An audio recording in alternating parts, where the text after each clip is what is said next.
Well, you've probably noticed a theme in this course that everything that you want to do is accomplished with and through people. So as a leader, how do you communicate to your people what it is you want to do, where you want to go? So we're going to talk a little bit about communication styles now. What is communication?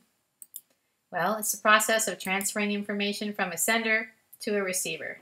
It's an exchange process whereby information can be shared in a multitude of ways, blogs, Twitter, presentations, evaluations, chats, cell phone. You get the idea. And you probably also know that communication is hard. There are so many nuances to consider.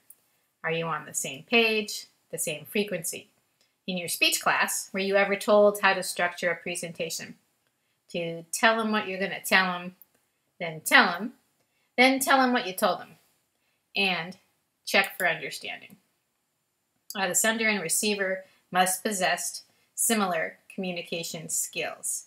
You, as a leader, need to know how you might need to change your delivery to match the communication skills of the receiver and therefore send a meaningful message.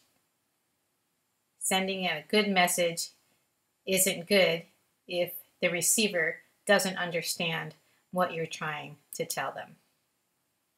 There can be a lot to consider in athletic communication. These are just some of the items or themes that could come into play.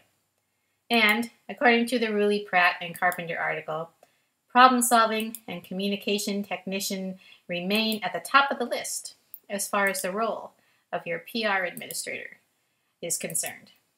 Basically, though, problem solving, communication encompasses so many other things that have to go on in public relations, in athletics, and in other businesses as well. Leaders communicate to followers that all policy determinations run through them, my way or the highway. That's an autocratic communication style.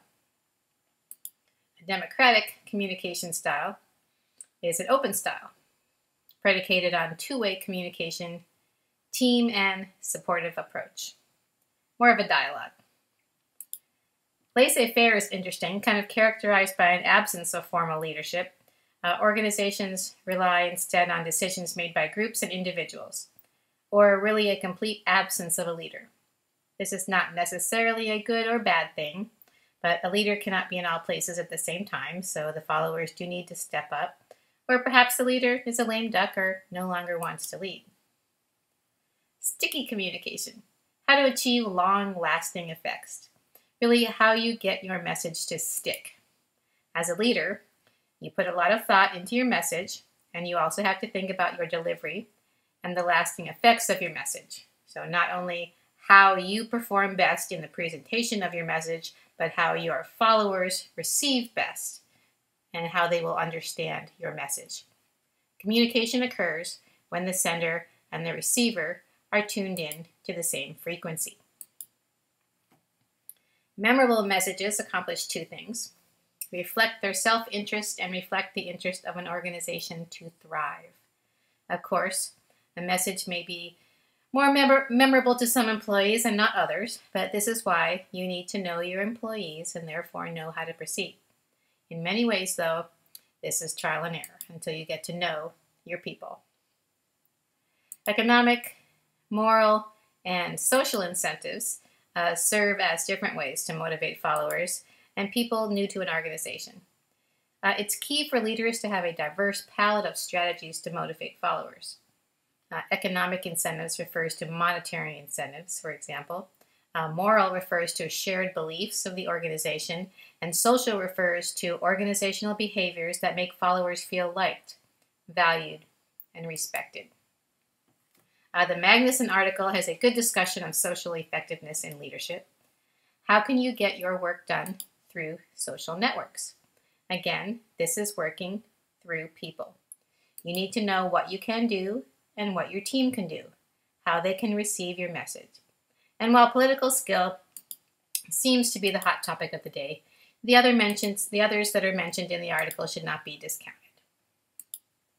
Now, according to Ferris, political skill is the ability to understand others at work effectively and to use such knowledge to influence others to act in ways that enhance personal and/or organizational objectives. Obviously, this has a lot to do with communication and the ability to recognize how to work an audience, so to speak.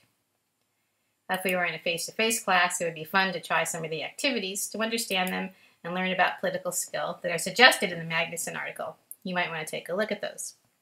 And as stated in the article, effective leadership in general requires strong, persuasive skills and the ability to be perceived by others as authentic. This is communication, right? So, of course, one leadership style or communication style cannot be used for every situation and every person. You can't predict the future, but you need to be able to utilize the appropriate style with your followers to get your message across. And not that I really have to say this, although it is mentioned in the text, that cover-up is not an appropriate leadership option. Sport leaders should be mindful of their power and their influence. Have responsible policies for communicating information. Do not hoard information. Communicate with memorable messages and achieve your organizational goals. Communication is the real work of leadership.